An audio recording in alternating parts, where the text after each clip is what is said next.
The Lost Art with Andrew Cox podcast. Marine Corps League and Till Valhalla Project Ambassador. Now streaming on all major podcast platforms. Thanks for tuning in to the podcast that's given a voice to our veterans. The Lost Art with Andrew Cox. Hello, my friends, and welcome back to the Lost Art Podcast, that podcast giving a voice to our veterans. I'm your host, Andrew Cox, and today we're having a veteran story. But before we get into the episode, are you enjoying the podcast? And make sure you go to the website. That's the lostart.podbean.com. Go check us out, see what we're all about. There is a merchandise tab. You can click on that, go get you a cool shirt, a hat, something like that. Help support us in getting our veteran voices out for all to hear. A big shout out to the Till Valhalla Project out there doing some amazing things. I encourage you to go to their website. That's tillvalhallaproject.com. Go check them out and see what they're all about. For all you Marines out there, there's a place for you once you get out. That's right. It's a Marine Corps League. So go out and join up and just have a wonderful time. That's mcleague.org.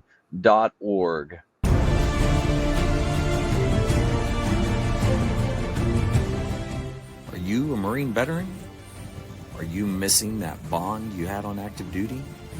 Then I have a place for you. Join the only congressionally chartered Marine Corps Veteran Service Organization, the Marine Corps League. Get that brother and sisterhood back in your life. Become one of the fewer, the prouder, a Marine Corps League member.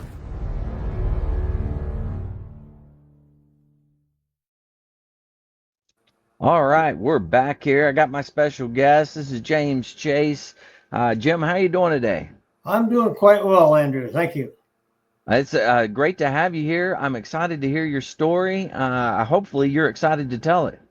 Well, it's I think it's rather unusual.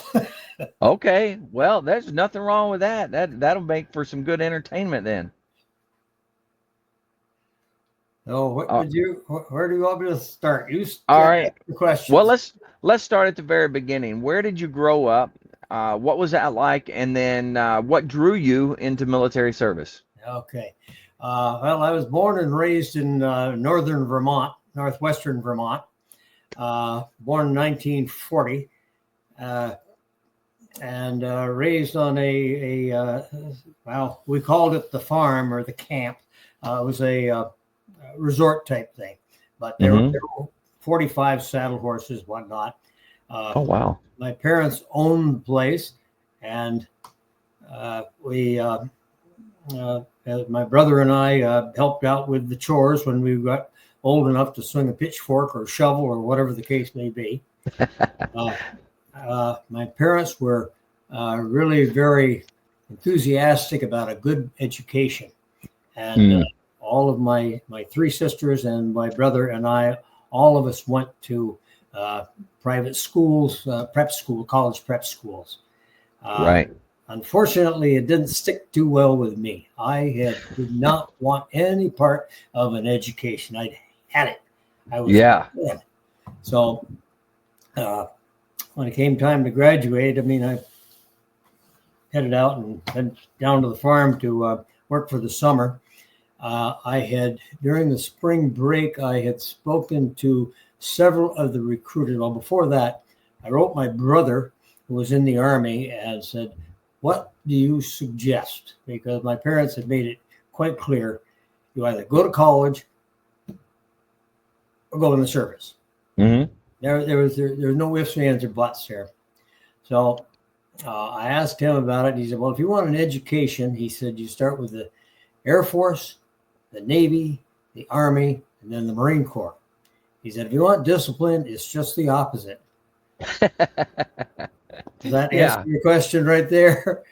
So I went to see the various recruiters, and I told them what my background was and whatnot, and they were promising me this and assuring me of that, and all sorts of things until I got to the Marine recruiter, at that time, Technical Sergeant Brummagem. Okay. He said,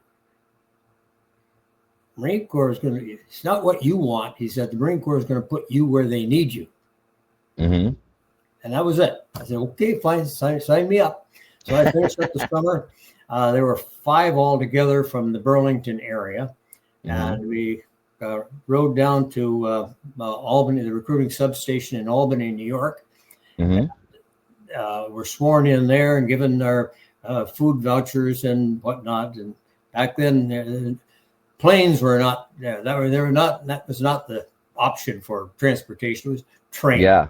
So we got our meal tickets and whatnot, and got on the plane for Yemassee, South Carolina.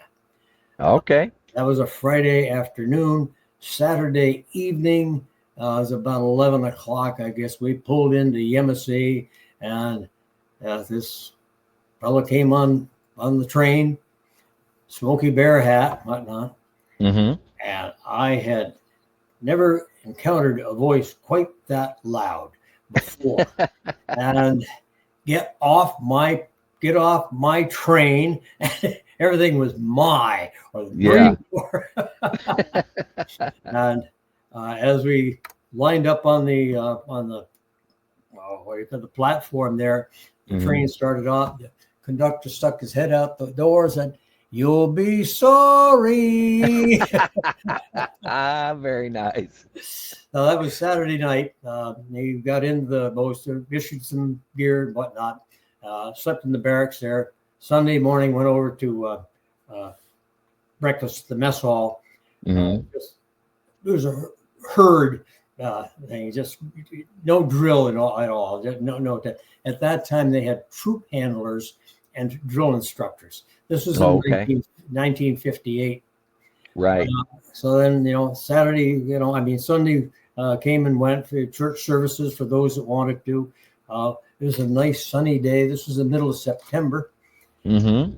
And then the morning, Beverly went, and off we went to the mess hall again. And then we were taken over to a classroom and get in there and sit down. We sat there quietly waiting what was going to happen. These 3 individuals came marching in, executed several flanking movements up in front, took care of some paperwork up there. And the next thing I heard was a voice that sounded like it came from the bottom of the hell. "My name is Technical Sergeant Werner. I am your senior drill instructor. Oh. I tell you to move. You go out that hatch and get your feet on those yellow footprints out there. Go. Why aren't you out there?" I love it. remember the yellow footprints.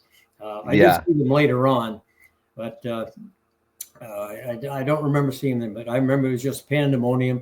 And from then on, it was 3 months. It was 13-week training cycle back then. Right. And, it was a blur. Few things that I do remember was, one, there was no saluting, which is odd. No saluting on the firing line. And the drill instructors did not wear a Smokey Bear hat on the firing line. They wore the utility cover. Okay. And that was about it. We did have a primary marksmanship instructor. And I had considered myself to be left-handed, although I'm somewhat ambidextrous. Mm-hmm. And I tried firing the rifle left-handed, and it was awkward. I never fired right-handed. So that was the first instructors who had a. That was your first time shooting rifle. No. One of the drill instructors who was, the senior was the daddy. He did everything possible to, well, as much as he could within reason, to make life a little bit easier for you. The juniors, on the other hand, were just the opposite. And this one flopped down beside me, and I thought, oh, good, I'm going to get driven into the deck like a tent peg. And he says, "Fun, ain't it?" I said, "Holy shit, you're right."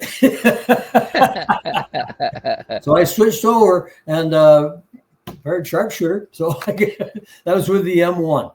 Okay. Oh, good Lord. Next thing you knew, we were on the bus going up to Camp Geiger and spent a month there. Actually, it was right around Christmas time, so we had 10 days of leave. And okay. A month at ITR. Did you go back to your home? Yes, I did. Yeah. Yes, okay. I returned there. My parents were involved with something else. It was a business issue, so I was accustomed to being left alone, so that didn't bother me at all. Yeah. But then back to Camp Lejeune to Camp Geiger, and Mm-hmm. it was called back then ITR Infantry Training Regiment. I Okay. spent a month learning what it was like to, just the bare fundamentals of infantry, and Right. then finished that up and went back in. I was assigned to the 8th Marine Regiment. Oh, okay. My MOS was 0100 administration. Oh, wow.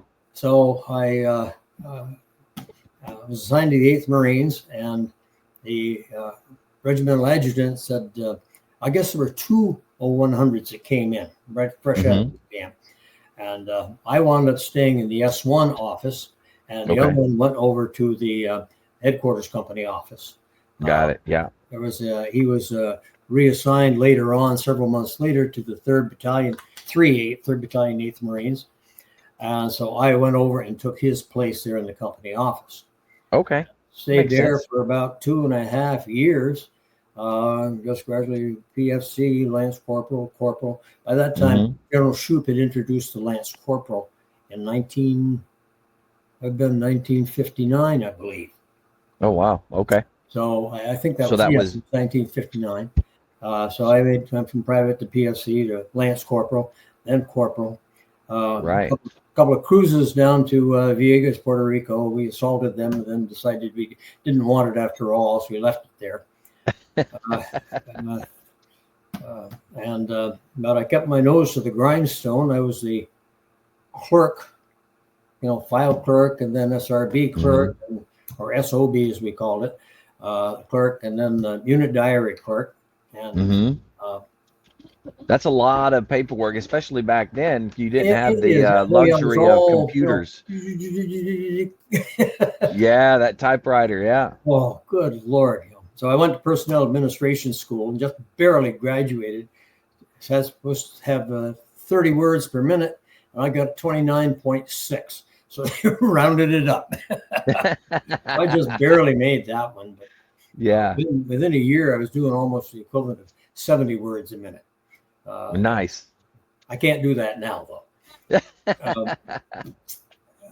But I kept my nose to the grindstone, and on one tour, the first sergeant, the second tour to, as I call it, a tour down to, or float down to Villegas, the first sergeant got called home on emergency leave.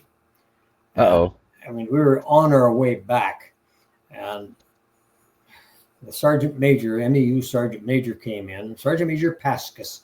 I ran into him later on also. Okay. Marine Corps is pretty small, very small. Oh, yeah. And for sure. He says, you got any problems? He says, you tell them to come see me. Nobody fools, argues, or discusses things with the sergeant major. Sergeant major says, you do it, you do it. That's right. I never had any problems, but I was carrying about 300 extra people on my rolls. Wow. So that, got rid of them. I like to say, return them to their units with their record books, and all the entries have been made properly. So I was at that time, the Marine Corps there was a bottleneck in the enlisted rank structure with corporals. The Marine Corps was overloaded with corporals, and the sergeants weren't moving upwards, so there was no place for the corporals to go.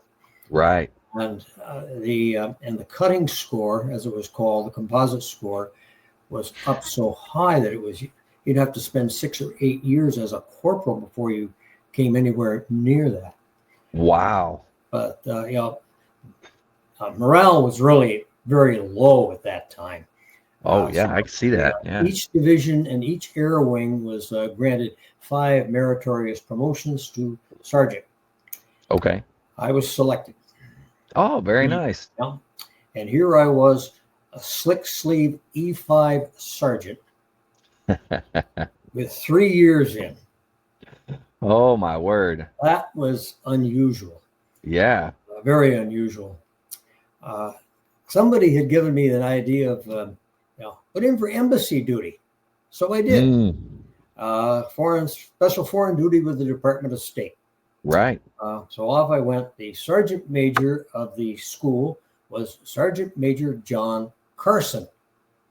Oh. Come to find out later on, he was kind of a roly-poly individual. He pleasantly plump, like. I mean, he had 25 years in, so I think he's authorized that.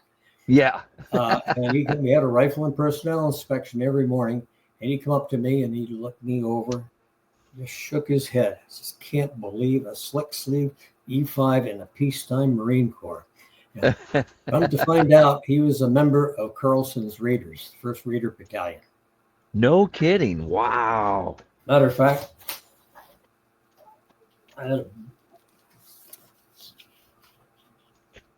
oh yeah. Edson's Raiders, and he was in that. And No he went on to kidding. make a career out of it. Yeah. Wow. Quite an individual. You wouldn't believe he was a Raider. No, just as easy going as could be. Really? Wow. I was assigned to. There were I can't remember. I think there were about 70 in the class. 40 graduated, I believe. At that time, there were about 900 in the Embassy Guard Battalion, Marine Security Guard Battalion, with 900 Marines worldwide, covering 65 Foreign Service posts. I was assigned to Warsaw, Poland. Wow. In 1962. That was behind the Iron Curtain. It was a third world country back then. Oh yeah. And they were it was a communist satellite country, and so they were playing games, and they'd issue a visa and then cross it out, then issue another visa, cross it out, another issue. Finally, I got it. Civilian air to Frankfurt, Germany. From there to I think it was Geneva. From there to Bern, and from Switzerland, then from there into Warsaw. Okay. All in civilian clothes, which is something entirely new to me. I was met at each one of those places by Marines, so there was a continuity there. Boy, it was nice to see this.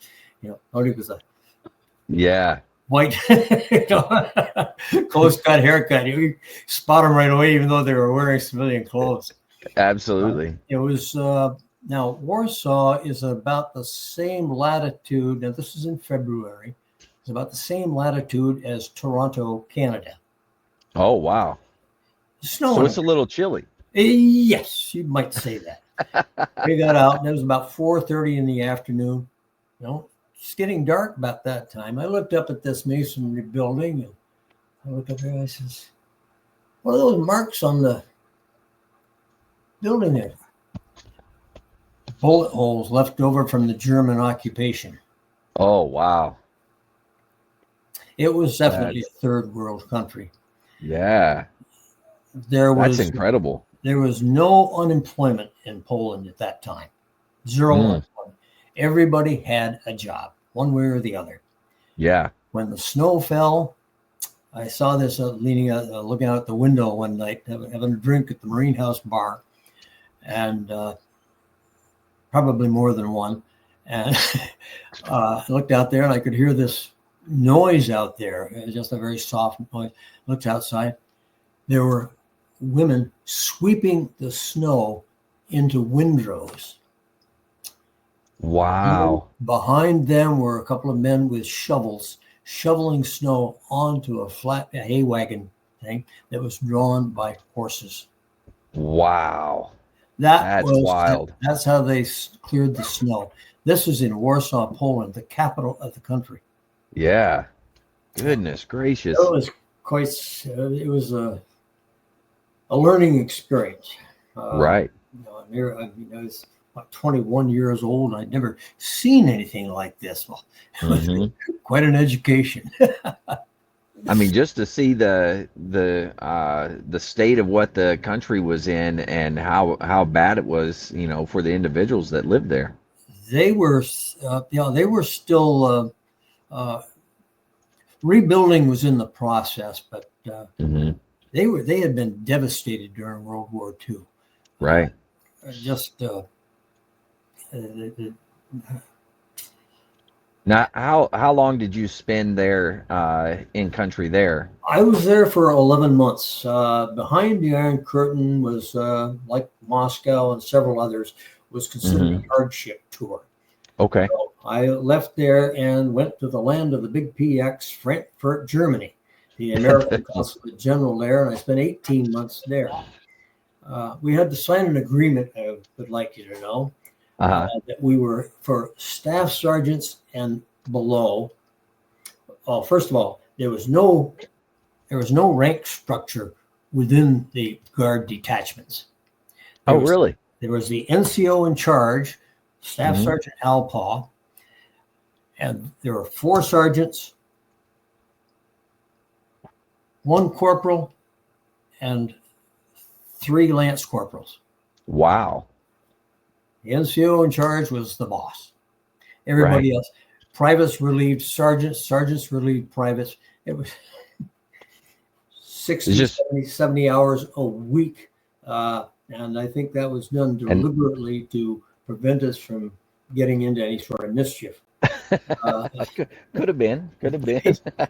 Young and single, and we had to sign an agreement that we were single and remain single for 22 months.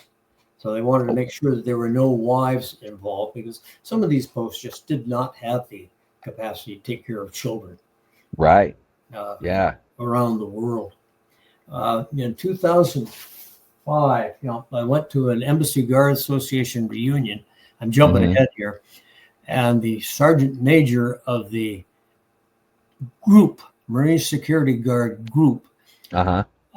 said there were over 1,600 Marines and over 160 detachments around the Wow. group. It Yeah, was no it's grown longer quite a a bit. battalion. It was considered the Marine Security Guard group. I mean, Right. it had doubled in size, really. Hmm. But anyway, we could fraternize to a limited extent with the Polish people, but it had to be Okay. only for business alone. Right. No friendly fraternization.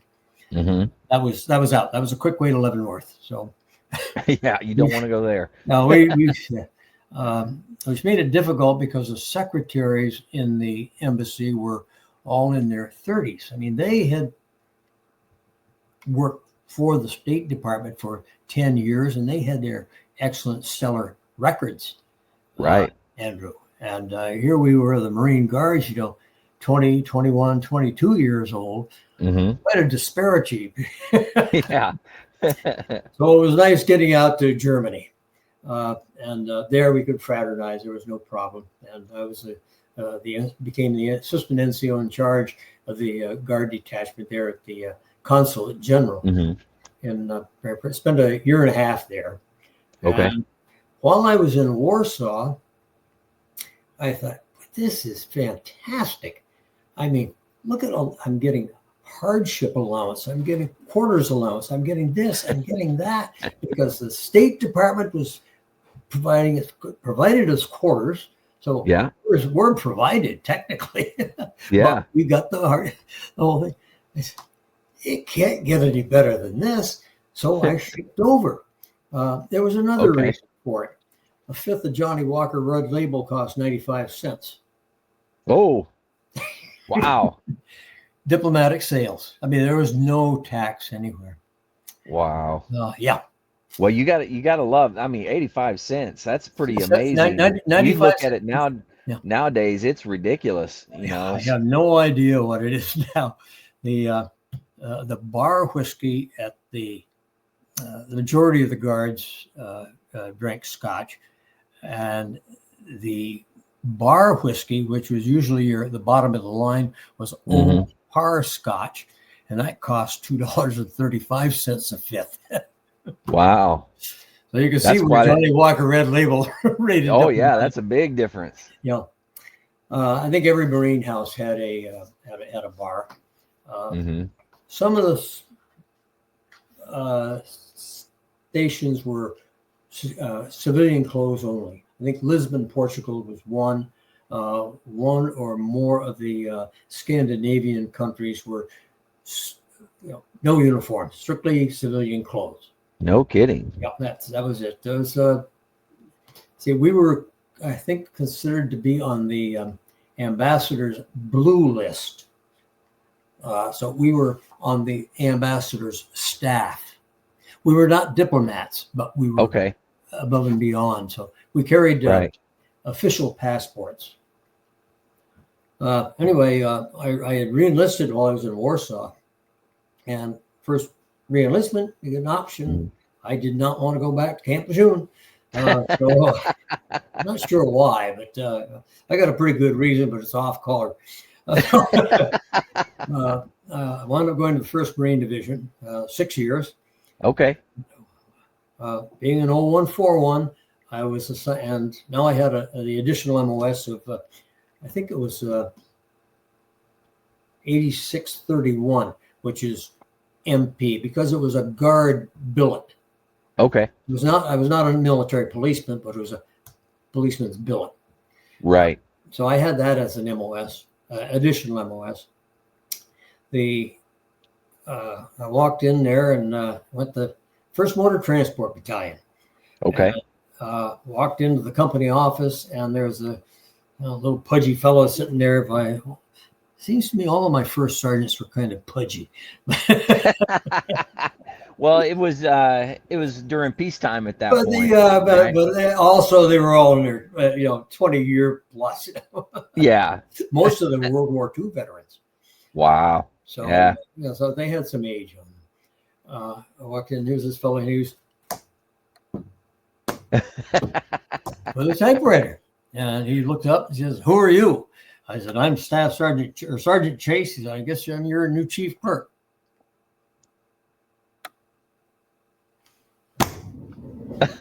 Pushed away from the desk. I just forgot how to type, and I never saw him touch the typewriter again. Oh, that's funny. I had it was about 2 years with the 1st Motors. I spent about a year there, then a year or 6 months in Okinawa because the 1st Division got mobilized to go to Vietnam. The regiments were already in, or if they weren't there, they were going in to Vietnam.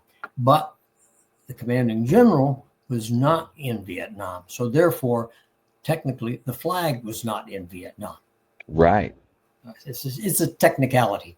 Mm-hmm. All of the elements were there, ultimately there, but not the commanding general. So therefore, the 1st Marine Division was not in Vietnam at that time. Wow, that's interesting. I was part of the advance. I was a member of the advance party going aboard the ship, USS Calvert, the APA 32. Okay. The APA 29 was the last one made with wooden decks. Oh, wow. Yep. Made in she was launched in 1945. Okay. Holy cow. 7 knots across the Pacific for 3 weeks, nonstop. Whoa. Oh. I bet y'all got beat up too. Oh, so I looked up the side of that ship and I said, "Good Lord, how am I going to get up there?" Well, there's a gangplank going up the side. Yeah. I got about halfway up, and I had take the sea bag off my shoulder and take a breather. The officer of the deck, "God, this Marine can't even make it up the gang. What the hell is wrong with him? How is he going to last in Vietnam?" Well, what nobody except me knew was that there were 2 cases of king-size beer in the bottom of my sea bag. Oh, gosh. I had a beer every night aboard ship. It was warm, but it was a beer. Yeah. Oh, Lordy. Good Lord. One of them got a hole in it and a bunch of ruined the blouse. Oh, man. Oh, good Lord. That's pretty wild. Yeah. But they're back at Camp Pendleton. We had a fellow that came in from 3rd Division Friday afternoon, showed up about 3:00 in the afternoon, and he ain't going to get checked in now. I mean, here's a Liberty card. He said, "Be back here by 5:00 tomorrow, Monday morning." Yeah. Not a problem. He disappeared. Around 5 o'clock Monday morning, he wasn't around. I said, uh-oh. Finally showed up about 9. Had a flat tire in Needles at 3 o'clock. He said, I couldn't get it fixed until this morning. Oh, wow. So it was legitimate racing. Yeah. But I had to type up the charge sheets. I gave them for non-judicial punishment. Gave it to the first sergeant. He'd been an embassy guard also. And looked at the record. I said, report to the first sergeant. So reporting to the first sergeant is ordered, sir. First sergeant's looking through his record book. What happened? I got shacked up and fell asleep, first sergeant. That was it. First sergeant looked at his record book again. Took the charge sheets. Get the hell out of here. And he went into the company commander, he was a battalion supply officer, but he was filling in as company commander, additional duty. And he said, I could not, he said, that's the first time somebody has told me the truth.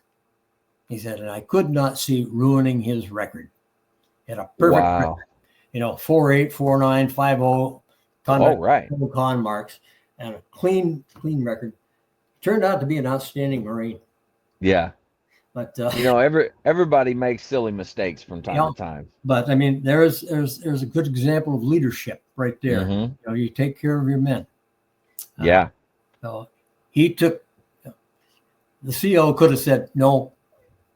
Yeah. Going back, but no, he didn't. So very nice. We went to Vietnam. While we were there, I went to the first sergeant down to. It was a supply, or where you could pick up your supplies for it. They're once a month. Administrative stuff. Right. We were going through there, and he reached into a bin. He grabbed 4 K-bars. Okay. Top. I said, our TO&E doesn't authorize K-bars. Never you mind. I thought to myself, you son of a bitch, you're stealing from the government. That's all I could think of, Yeah. And it bothered me a little bit, and then I finally just let it go and forgot about it. I'll mention this later on. I got a hearing aid that keeps falling out. It's out. Uh-oh. So, no, I got one in the other ear. So, we got to Vietnam, and the company's joint. We shared the same area with the 1st Engineer Battalion. Okay. And all of a sudden, you got 40 more people there using the outhouse. Well, it was filling up rapidly. Mm-hmm. So he went to the first sergeant, the Engineer Battalion, says, "What do you got for an auger?" Well, we got a 10-inch auger that'll go down 15 feet. He said, that's not going to be enough. So he got in the Jeep and he went down to see the Seabees down at division headquarters. Yeah. So he got down there and he's talking to both of them World War II veterans. I said, explain the situation. He said, what do you got for an auger? He said, well, it's a 16-inch auger. It'll go down 20 feet. I don't know what it was, but that's much bigger. And first sergeant explained the situation. He said, what can you do for us? Chief pulled up. I really got it. Man, he says, I'm chock full. He says, I'm backed up. He said, I wouldn't be able to get there for 6 months. First sergeant looked at him, reached into his pocket, pulled out a K-bar, laid it on the chief's desk. Never a word was said. Chief looked at the K-bar, looked up at the first sergeant, looked back at the K-bar. We'll be there Monday. This was Friday. Yeah. Okay. Willing and dealing. Oh, boy. But while I was there, there were a few other incidents that happened of humors. I tended to collect the humors. Mm-hmm. I'm talking about mostly. So my senior drill instructor had made a lasting impact on me at Paris Island, and I had been toying with the idea of a tour on the drill field, so I applied for it and got it. Oh, nice. So flew back. We landed, took off out of Da Nang, went from Chulai up to Da Nang. Waited several days. It was just, there were typhoons that had Okinawa tied up. So all of these bodies were just kept stacking up. They couldn't put them anyplace else. Finally, they shipped me out with a plane full when we spent the night in Japan, and then following morning over into Okinawa. And I was looking out the window, and just as we were starting to touch down, gust of wind came on, rocked the plane. And to me, like that wingtip 707 cleared the ground by about 6 inches. Oh my gosh. Like, God, never a scratch in Vietnam, and I'm gonna buy it in Okinawa. I didn't. A couple of days there, I ran into a gentleman there. I was standing in a mess hall. Suddenly I heard, "Chase, get over here." I looked around. Here's this Master Sergeant Sidney Blanger. And I met him I typed up his reenlistment papers in the 8th Marine Regiment. Oh, okay. 6 years before, 8 years before. And I'd often wondered, because I didn't know any better, how come he's, a World War II veteran, how come he's got so few decorations? Right. So we chatted for a bit, and he was in uniform with ribbons. And I looked at it, I said, World War II victory. I was, what the hell, thinking to myself, what the hell is that? It was a silver W on there. And so I went over to the chart. He spent World War II in captivity. Oh, wow. He was sent to Wake Island in no kidding. 1941. Whoa. He told me about it. Walked into the sick bay. Stop! Can you hear me? Yes, sir. Can you see me? Yes, sir. Physically fit for overseas duty. That was his physical examination. Oh my gosh. Oh, so he spent World War II in captivity. Wow. Holy, yeah. Boy, just ran into some strange situations here. Yeah. So anyway, went to Paris Island and DI school and finished that. And we were treated, we did exactly the same thing that recruits did. Starting with the position of attention. Yeah. We were treated with dignity and respect commensurate with our ranks, but we did exactly the same thing. We did the PT, and we were given a booklet that was about that thick. There, about that thick. It was a mimeograph back then, and it had in there the word for word the movement of every movement from starting with the position of attention, with and without arms, under arms and without arms, marching, squad, platoon, company. Oh, wow. We had to know the company, know it well. We didn't have, because we did partake in parades.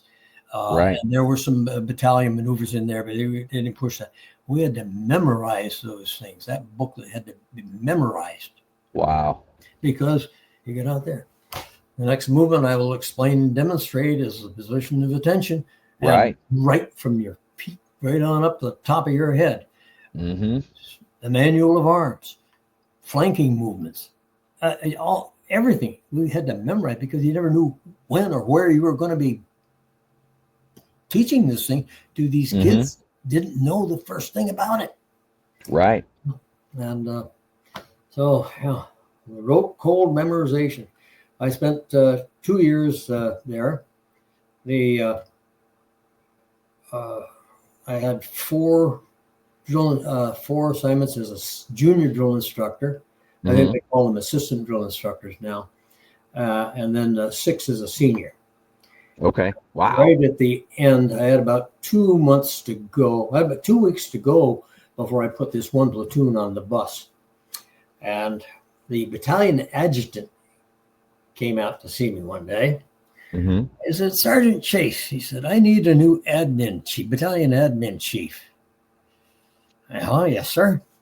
He's a Mustang. Okay. Mm-hmm. Billy Arnold, his name was. I'm not supposed to mention any names, but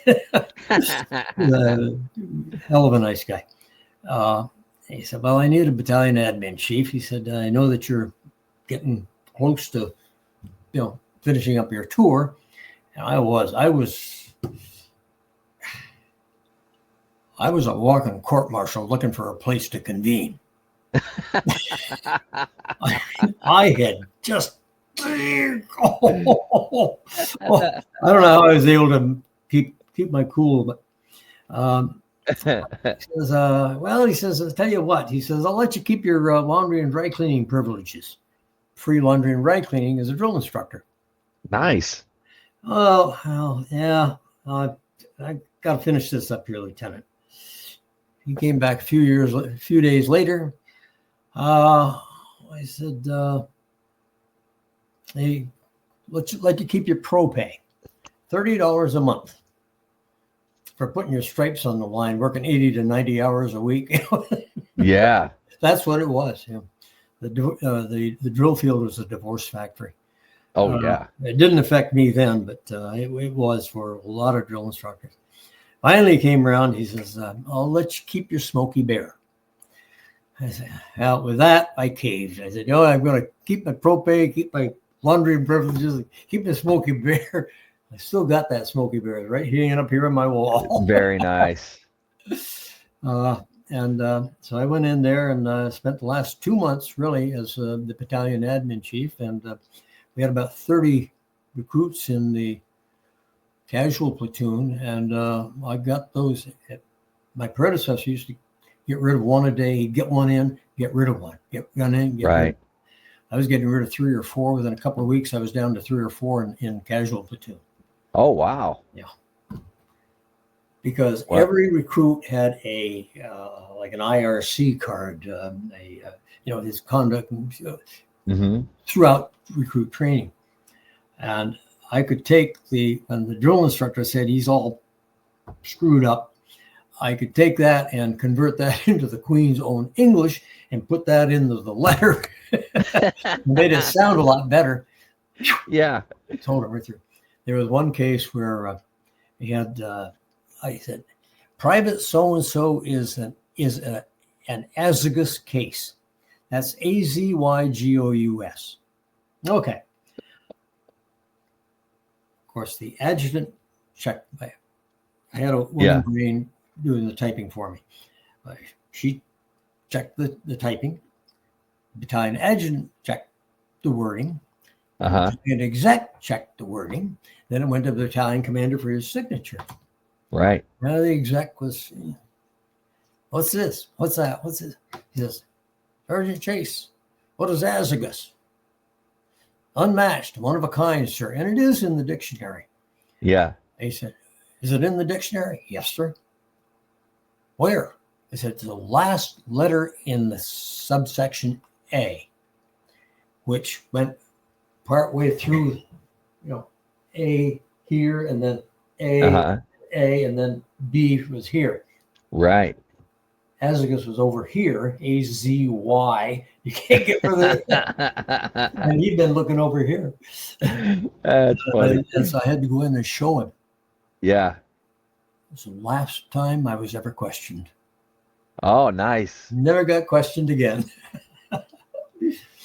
Then I got out. That's all it takes. It just takes that one time. I was told to put some kids on the bus that I wanted set back for a few more days. Mm-hmm. They were going to. I was concerned that they were going to get some people killed in Vietnam. Just needed a few more days to get the rough edges knocked down a little bit more. Yeah. I knew I was going to be going back. I didn't have any problem with that. I didn't want kids like that behind me. Yeah. So re-enlistment NCO said, "Oh, you're going to ship over?" And I said, finally, I said, "No, I'm not." Okay. He tried, can't do it. So I got to tell the battalion commander. I says, "That's fine. I'll tell him the same thing." So I did. I had the exit interview and went in Colonel Howarth. He said, "So you're going to get out, Sergeant Chase?" I said, "Yes, sir." His response was, "I don't blame you." No kidding. That's what he said. I mean, it floored me. Then he hit me with a meritorious mask. Oh, one day the company gun, series guns gunnery sergeant came up, said, "Sergeant Chase, company commander wants to see you." And I thought, oh, somebody Yeah. blew the whistle. I said, "Yeah, okay." So I went to see the company commander. He kind of a sly grin on his face, and I said, "What does battalion commander wants to see you?" And I said, "Holy mackerel! Now we're going from NJP to a special court." Yeah. That's all I could think of. Okay, what did I do? And I'm thinking, I haven't done anything. So I went to see the battalion commander, and finally he gave me a little bit of insight on it. He says, "The commanding general wants to talk to a drill instructor, one from each of the battalions. Mm-hmm. And you have been recommended to me." He said, "You're pretty good with the English language." He said, "I want you to represent the 1st Battalion. Very nice. Be up at division or depot headquarters, 1300, to see the commanding general." Yes, sir. What else can I say? So I'm standing there, parade rest, and the sergeant major is the one that I'd known from way back when also. Yeah. He came out of the CG's office. He said, "Relax, Chase. It's not what you think it is." I said, I just don't believe anybody here. About 5 minutes later, Sergeant Chase reported to the commanding general. So I walked in, saluted, reported. The CG came out from behind his desk, held his hand out. "Sergeant Chase, thank you so much for making the time to come see me." Yeah, wow. Sure. Yeah, I just making some time. Like I could stop in for a social visit. Yeah. Make a cup of coffee. What is going on here? Just before that, I'd seen a drill instructor from the 2nd Battalion came out of there. He had his hat in his hand. Yahoo! What the hell did he get? A meritorious promotion? A tour? What? But he laid it right in the line. And the problem was that the company that I was with, we were really strict on the rifle range. Now, by now, I want you to remember that in 67 and 68, the training cycle had been reduced to 8 weeks instead of 13. Oh, wow. Only 2 weeks on the rifle range. Just not enough. I mean, they just barely knew enough how to remove the magazine and change it. Right. And armor and the scores were really bad.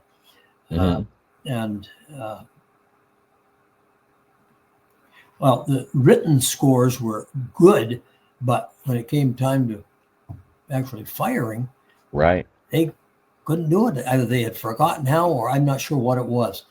But I talked to an armorer out there about the weapons, and he said they were almost like smoothbore weapons. He said they've been fired so many times.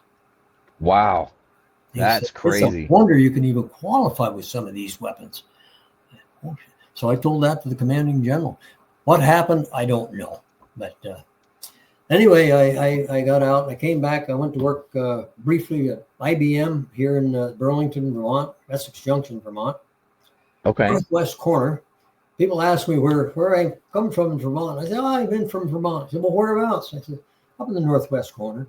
He said, well, where's St. Albans? I said, well, it's about 15 miles south of the Canadian border. You are up there. Yeah, that is way up there. You're right. But I decided I'd try out as a civil engineer. That didn't work out very well at University of Vermont, so I transferred to VTC.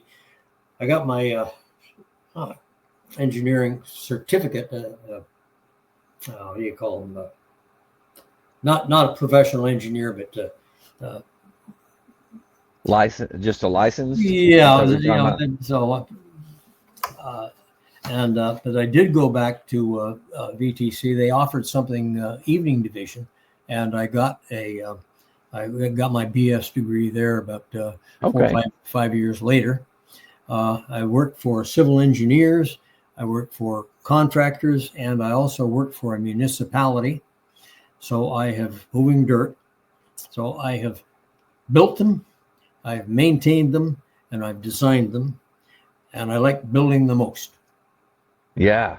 And I was right down there in the trench. My last boss, I don't think he liked it, but I was right down there in the trench with the men, showing them how things were done and why.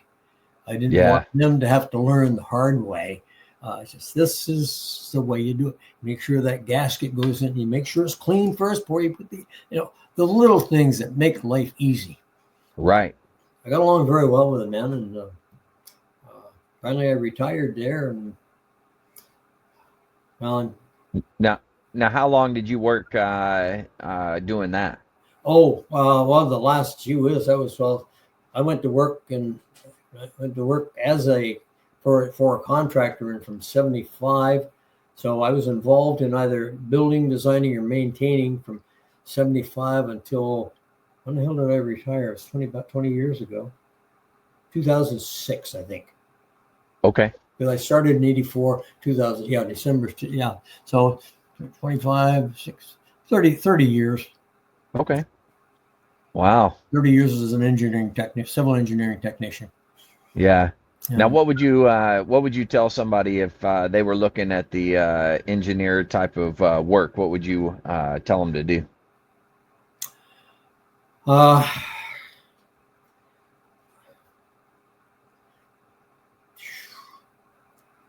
From what I've seen of today's, I'm going to say youngsters, and I don't mean that derogatorily. I'm talking about those who are 18, 19, 20, 21.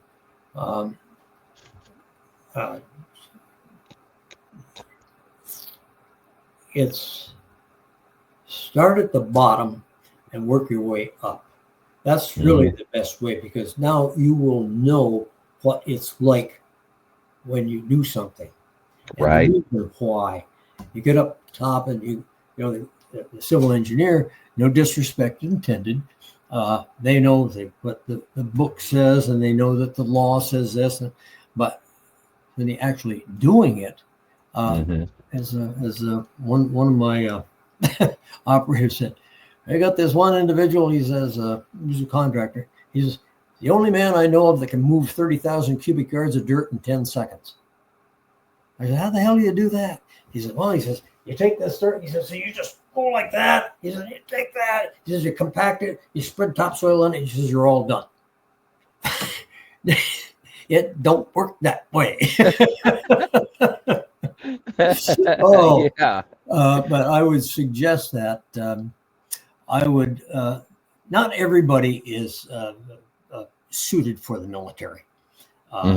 I've seen that firsthand, and I don't mean that derogatorily for them, but I think that it should be like, I believe the Israelis do it, and they have a mandatory service to government. They used to have that. At least I'm led to believe that. And take these kids from, say, northeastern United States, farther out the far west, north, southwest, and northwest, away from home, in a regimented situation, up in the morning, PT, whatnot, go out and do civil conservation corps type work, planting trees, whatever the case may be. 2 or 3 or 4 years of that in service to the government. Take a portion of that money that they're going to get, comparable to military, provide them quarters and food. But that money, take a portion of that, which would be comparable to the military pay, and set that aside, kind of like Social Security. Right. Upon their completion of their 4 years, okay, here's all that money. It's yours. You do what you want with it. Blow on beer, get an education, buy a house, buy a car, whatever the case may be. But at least Now they've had an opportunity to work with people, and they have an understanding of teamwork, Right. which is critical. It's really essential. Mm-hmm. I would suggest also those who are to put in 3 or 4 years with the military. Mm-hmm. Come out of high school, they really don't know anything, really. Mm-hmm. And travel, learn what it's like to work with others, observe leadership in action. Right. And a military base is much like a municipality. It's you've got a police department, you've got a fire department, you've got cooks, you've got lawyers, you've got all these various bus drivers, mechanics. Majority of the military is infantry. I'm not denying that, but you've got all these supporting elements. And these people that go into the service and get some training, like my grandson is in avionics in the Army. Okay. That was his decision, not mine. But he's got some experience. Mm-hmm. And when he gets out, if he wants to, he can take that and apply that. However, how many civilian employers take into account the fact that this individual does have some experience in whatever, as a cook, or what? They start him out at the bottom. And start out close to the bottom. I'm not denying that, because you don't want to put him in the charge because you don't know how he's going to work with the people. Right. But then advance him quickly, based on the knowledge. Take advantage of that knowledge that that the government has given him. Right. Or her. Yeah, it makes sense. Yeah. Wow. Good advice. That's what I'd do. If I had to do it all over again, Andrew, I wouldn't change a thing. Yeah. You know what? You stole one of my questions. So I apologize, but yeah, it's okay though. So you do it all over again. I would do it the same way. I learned from everything that I saw good, I saw bad. And I emulated the good and made an effort to avoid the bad. Right. And you get along with people a hell of a lot easier when you get right in there and get your hands dirty. Right.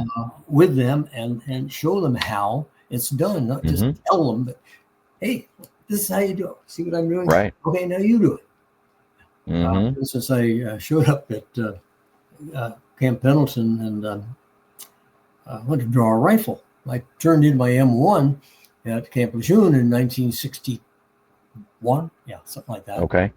In 1964, here I am drawing a rifle from the armor company. And he says, "Here's your rifle." I said, "What is this?" He said, "Rifle." I said, "What kind of rifle?" He says, "It's an M14 rifle, Sergeant." I said, "Corporal." He says, "My TO weapon has been a .38 revolver for the past 2.5 years. How does this so-and-so work?" Okay. Took it apart, explained it, put it back together. Took it apart, put it back together again. Now you do it. So I did that 2 or 3 times. We got along famously. That was the way he showed me how to do it.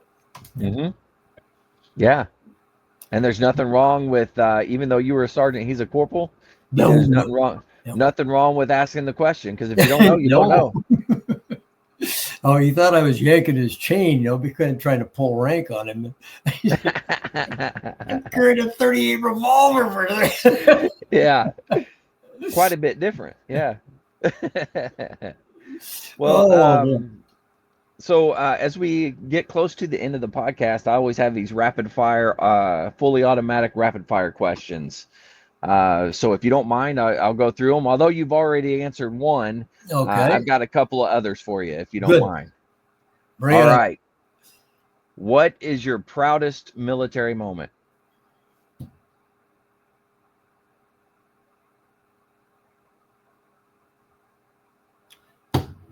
Tour of duty as a drill instructor. Yeah, that's a good one. Yeah, I That's like it. that's challenging. That's really challenging. 70, 80 hours a week, sometimes 90. Hmm. It was hard on marriages.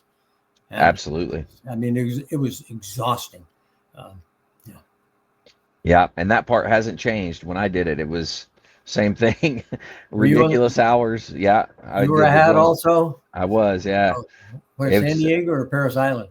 I was Hollywood. Now can't hold it Okay. against Oh, me.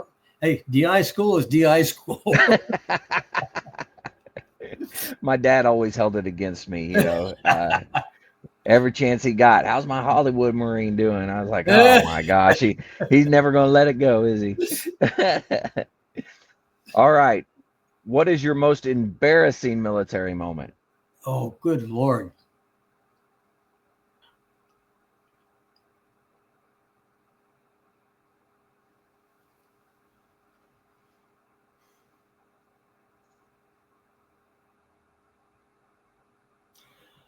I think it was, we had an IG inspection at Camp Pendleton, Mm-hmm. and here I am, a sergeant just recently assigned to the First Motors. Okay. I had an inkling, a desire to be a drill instructor, but I just didn't know. And I'd been away from the drill field for close order drill for Mm-hmm. quite a while. And the IG, I got put in charge of, they were able to scramble, 6 or 8 Marines and say, okay, put the squad through their motions. So I said, okay, right face, forward march, left face, so on and so forth. Uh, uh, inspection arms, and I didn't know how to do inspection arms. Oh no. And here I am, and the company gunnery sergeant said, oh, I'll take over. And he did it. But I mean, I felt about that that that here I Yeah. am, a sergeant, and I'm supposed to know this stuff, and I didn't. That Yeah. was embarrassing. It happens. It happens. That's true. All right, here we go. If you could be one military leader for a day, who would that be?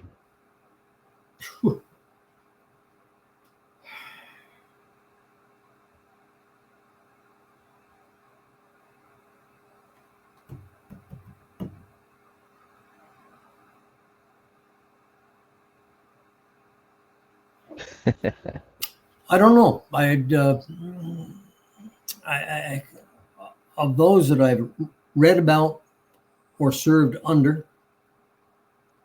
uh, they all had good traits, Mm-hmm. uh, some more than others. Uh, and if I just saw them in one instance, how to get something accomplished, as opposed to doing something, taking a hill, as opposed to solving this problem. Right. There's a different approach, Right. intellectual, using your mind. So I can't answer that question. Okay, that's all right. I agree with you. There's a ton of great leaders out there Mhm. for sure. All right. If you could change one rule in the military, what would it be?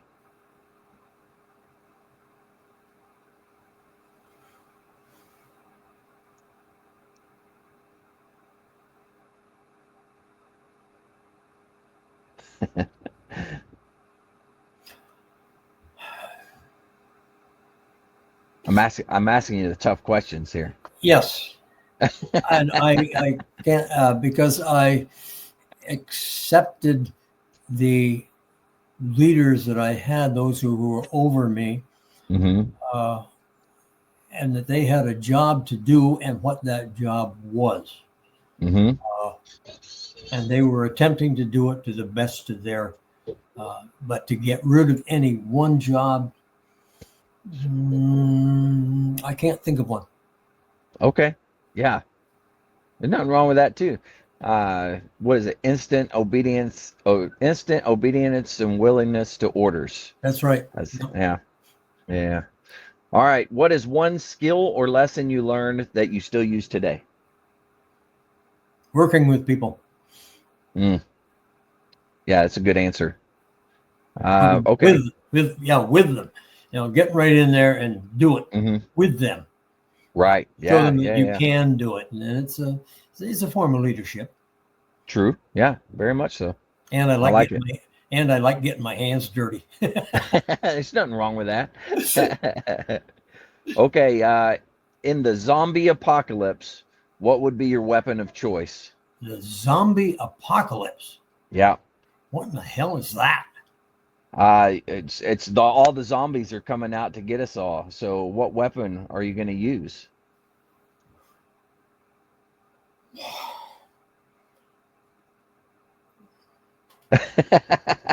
I can't answer that question. I have no idea what sort of a. It's a 240, a saw, something like that, maybe.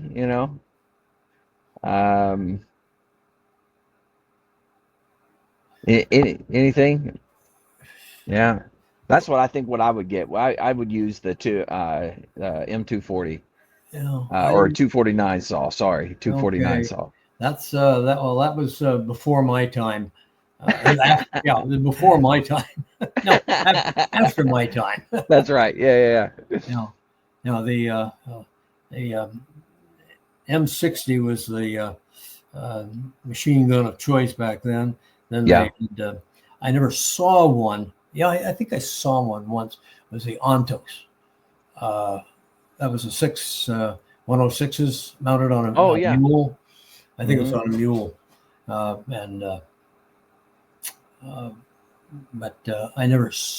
I saw one fired down at ITR in 1959.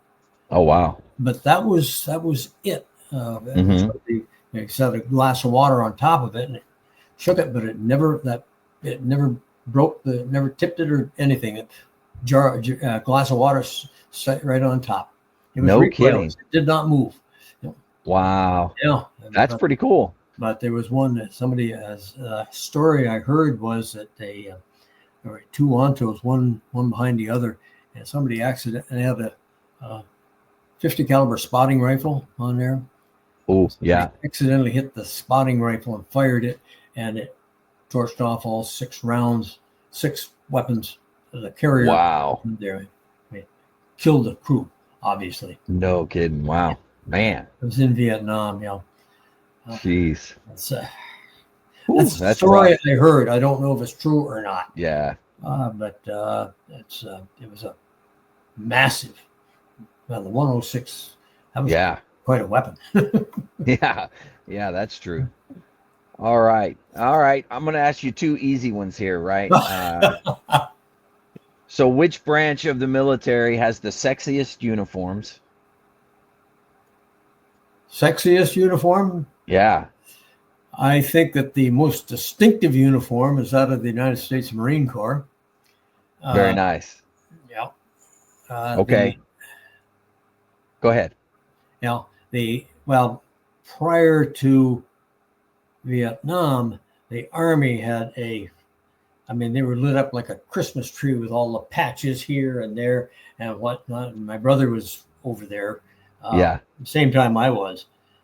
60, and the hell was that? 66. Yeah, 66. He was an advisor with the 21st Arvin Ranger Battalion. Oh, wow. They were just getting away from that, so they're going to this subdued stuff. And one of his platoon sergeants said, we're going out there. He says, this is like a fluorescent light. He said, we're just a magnet to them. Get rid of these patches.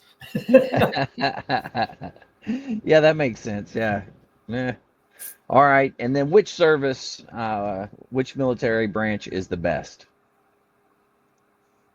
Well, I'm prejudiced, obviously.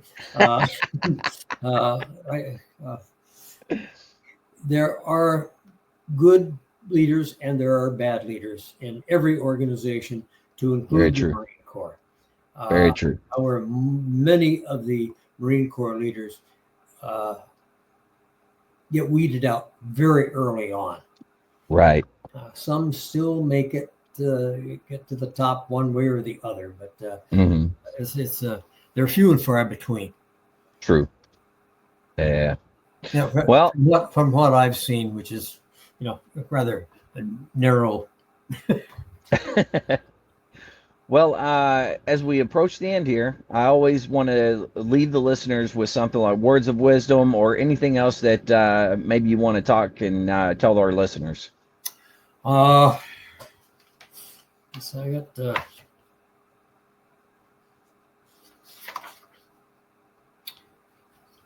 I think I already covered that right there. Just listen to your people. If you're in charge, listen to them. Walk in their shoes. Mm-hmm. At least make an effort to walk in their shoes. If they've got a suggestion, be receptive. Yeah. If there's a reason why it cannot be done, explain the reason why. Not the also, well, that's what the SOP calls for. But there's got to be a reason that it's in the Right. SOP that way. So, what is that reason?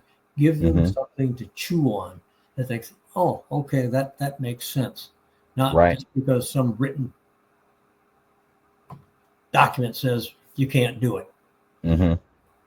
Yeah. Take care of your men and women. Yeah, that's good. Yeah, that's right. Yeah, I like it. Well, Jim, thanks for coming on and doing this. Thanks for sharing your story. I really enjoyed it. So hopefully you enjoyed sitting in here and talking to me. So it's been good. I've got a bunch of other stories that I can go into, but I realize we're crowding this all into an hour, and it's Yeah.